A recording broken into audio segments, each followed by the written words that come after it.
Сайн байцгаана уу үзэгчдээ 2026 оны нийслэлээс бизнесийг дэмжих жил болгон зарласан. За үүнтэй холбогдуулан бид сонгон найрхан дүүргийн жижиг дунд үйлдвэр үйлчлэгийг дэмжих сургалт мэдээллийн төвийн захирал Эрдэнэ Туяатай ярилцах байна. Танд энэ өдрийн мэнд хүргэе. Өдрийн мэнд. За тэгэхээр бизнес 2026 оныг бол бизнес эрхлэлтийг дэмжих жил болгон зарласан. Тэгэхээр ер нь сонгон найрхан дүүргийн тухайд одоо хичнээн жижиг дунд үйлдвэр эрхлэгч нар байдаг юм байна. Манайх нийтдээ 1640 үйлдвэр эрхлэгчтэй байгаа. Энэ нь бол чиглэлээр гэсэн үг. Энд бол дотроо сахин эдлийн үйлдвэр эрхлэгч, модон эдэл, эсгий, гар урлал, гоёл чимэглэл гэл төрөл бүрийн одоо үйлдвэр эрхлэгчтэй байгаа. Тэгэхээр 2025 онд бол нэлээдгүй олон амжилттай барьсан гэж хэлж болно тийм ээ. Жишээлбэл сонгон хайрханд үйлдвэрлэх борлуулалтын 2 цагийг нээн ажилуулж байна. За мөн одоо толгой төвжлийн төв ашиглалтанд орсон гэд томоохон амжилтуудтай жил болж өнгөрлөө. Тийм ээ. Манайх бол маш олон амжилттай бүтээлч ажлуудыг одоо өнгөрсөн жил хийгдсэн байгаа. Энэ дээр бол 2 борлуулалтын цэг байгаа. Соёлж моол Дарган терминал дээр борлуулалтын цэгүүд нэгдсэн байгаа. Толгой төвчлийн төв маань бас нээлтээж тэн дээр одоо 20 хэдэн үйлдвэр эрхлэгчд маань оролцож байгаа. Тэн дээр борлуулалт дэмжих одоо бизнес эрхлэгчтэй зориулж одоо сургалт судалгаа одоо зөвлөгөө бүх төрлийн үйл ажиллагаагийг юм боломж одоо нэгдэж байгаа. Мөн төв хормын ордны үүдэн даадаас манай нийслэлийн бас жижиг дундаас хамтын ажиллагааны гэрээ байгуулж тэнд гэр арт шоп нээгээд бас бэлэг дурсал сүнэрийн юм дэлгүүр одоо цэг бас салбар нэгтгэж гэж байгаа. Тэгэхээр борлуулалтын цэгийн нэгтээ бол одоо маш олон судалгаануудыг хийсэн. За мөн иргэдээ санал хүсэлт авсан, өглөөний уулз зохион байгуулсан гэж хэлсэн. Энэ дээр ер нь ямар судалгаа хийгдэв. Хамгийн гол нь үр дүн гэдэг зүйл өөрөө маш чухал байдаг шүү дээ, тийм ээ. Жишээлбэл 2 эсхий одоо урлал хийдэг 2 хүн жишээлбэл эсхийг одоо яаж боловсруулж яах одоо энэ талаар хоорондоо туршлага судалж ирсэн байх шүү дээ. Үр дүн ер нь ямар үр дүн? Тийм. Одоо энэ борлуулалтын цэгүүд дээр ажиллах, оруулах одоо иргэдээ бид нэр бас сонгон шалгаруулахдаа зар тавиаж нийт одоо үйлдвэр эрхлэгчдийн дунд зар тавиад 4 хоног одоо бүтээгдэхүүнтэйгээ ирж бид нартай уулзаж өглөөний уулзалтуудыг хийсэн байгаа. Тэгжээж одоо бүртгүүлсэн байгаа. Тэгээд тэрнээсээ одоо сонгон шалгаруулад тэдгээр одоо бас арай айтайхан бүтээгдэхүүн бас брэнд үүсгэсэн тийм үйлдвэр эрхлэгчтэй бас дэмжиж тэднэрийгээ оруулсан байгаа. Тэд нар маань ороод мэдээж борлуулалт өндөр байсны үр шимд бол бүтээгдэхүүний чанар бол сайжирсан. Мэдээж борлуулалт бол сайн байгаа. Тэрэн дээрээ бүтээгдэхүүн гаргаж ирж байгаа бүтээгдэхүүний чанар үзэмж бол хамаагүй бас тэнд орсон үйлдвэр эрхлэгчдийн маань бүтээгдэхүүн сайжирч өнгө нэмсэн байгаа.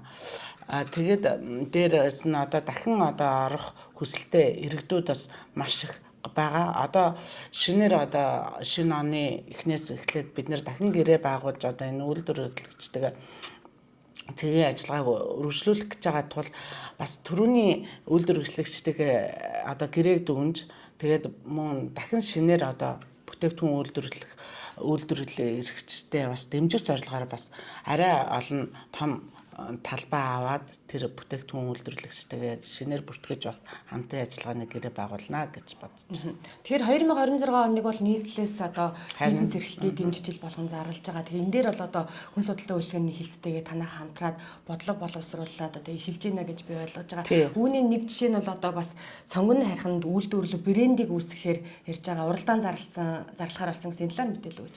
Өнөөдрөөс эхэлж бид нэр сонгон хайрханд үйлдвэрлэв гэдэг брэнд бас үүсгэх зорилгоор одоо болцолт уралдаанд зарлаж байгаа. Энд бас бүхэл одоо аж ахуйн нэгж иргэд бас идэвхтэй оролцохыг бас уриалж байна. Сонгон хайрханд үйлдвэрлэв гэдэг брэндээ үүсгэсэн байхад бид нарт бас цаашид одоо бизнес эрхлэгчтэй дэмжих бас патентжуулах энэ бизнесийг өргөжүүлэх талаар үйл ажиллагаа хийхэд маш их юм хувь нэмэр олох одоо дэмжих үйл ажиллагаа нэмэгдэх тийм үйл ажиллагаа бизнесийн бас нэг тийм хөшүүрэг болох гэдэг. Тэгэхээр одоо энэ дээр бас иргэдээ бас аж ахуйн нэгжээ идэвхтэй оролцоорой гэж бас хүсэж байна. Уралдаанд бол нээлттэй байгаа юм биш үү? Хүн оролцох боломжтой гэж залгаж байна. Тэгэхээр 2025 онд одоо нэгдсэн томоохон бүтээн байгуулалтын нэг үнд яалтгүй одоо толгой төвчлийн төв байсан. Тэгэхээр толгой төвчлийн төвийн гол онцлог маань одоо гэрээ байгуулаад жижиг дунд үйлдвэрлэл эрхлэгч нартай гэрээ байгуулад оронд нь ямар нэгэн түрээсийн төлбөр авахгүйгээр за сургалт одоо зохион байгуулах юм үүрэг даалгаврыг өгөөд ажиллаж байгаа мэт энэ талаараас мэдээлэл өгөөч. Одоо энэ дээр бол одоо жишээлбэл би эсгийн уралдаар юм хийдэг урлал хийдэг болъё гэж бол надад энэ үйл хадлага маань нээлттэй гэж ойлгож болно тийм ээ. Тийм, нээлттэй. Энэ бол сонгон архын дүүрэг битгээл одоо 9 дүүргийн хувьд бол нээлттэй. Манай толгой төвчлийн төв дээр одоо бид нэр сард явуулах одоо сургалтуудынхаа хуваарийг одоо сая гаргаж байна. Жишээлбэл одоо эсгийн урлагийн 1-7 хоног нь хариуцна. 1-7 хоногт нь одоо дээл 1-7 хоногт нь дархан можаан гэл тийм. Ингээд сургалтынхаа хуваарийг гаргаж чад энэ хувааруудаа дагуу бид нэр 7 хоног болгон зараа тавина. Тэрэн дээр одоо 9 дүүргийн нийт иргэд маань бас ирж оролцож энэ сургалтанд бол оролцох боломжтой бас авьяас чадвараа дээшлүүлэх боломжтой манай бас эрэгтэйчүүд эмэгтэйчүүд маань бас маш сайн бүтээлүүд хийдэг бүр Монгол гутлын гэл янз бүрийн юм уламжлалын бүтээлүүд хийдэг иргэдээ бас энэ сургалтуудаас хамруулъя гэж бодож байгаа. Энэ дээр бас идэвхтэй оролцоорой гэж бас нийт иргэдээ бас уриалж байна. За энэ сургалт мэдээллүүдийг бол сонгон архын дүүргийнхээ пэйжуудс мөн манай жидүүгийн пэйжуудс нийслэлийн бас пэйжуудсуудаараа бас зарлж одоо иргэддээ хүргье гэж бодож байгаа. За тэгэхээр цаашдынхаа зорилго нь одоо асуухгүй өнгөрөөж болохгүй. Тэгэхээр танаа одоо төвөөс одоо ямар хуу зорилгоодыг дэвшүүлэн ажиллаж байна ажиллах вэ? Бид нийслэлийн засаг даргын бизнесийг дэмжих жил болгон зарласан энэ үйл ажиллагааг маш их баяртайгаар хүлээж авч байгаа.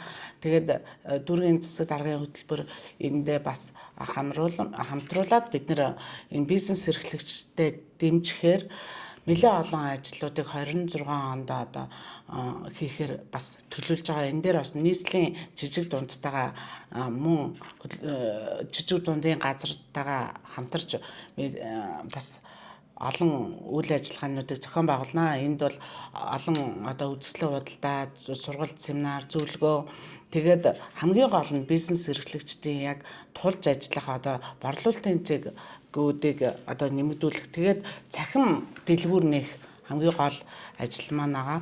Энэ дээр бол одоо сонгон арханд үйлдвэрлэв гэсэн цахим дэлгүүрийг нээхлээр бүх одоо үйлдвэр эрхлэгчид маань бас тэрэн дээр бол нээлттэй оролцож бүтээгдэхүүнээ одоо сурчлан борлуулах бас давуу талтай болж байгаа.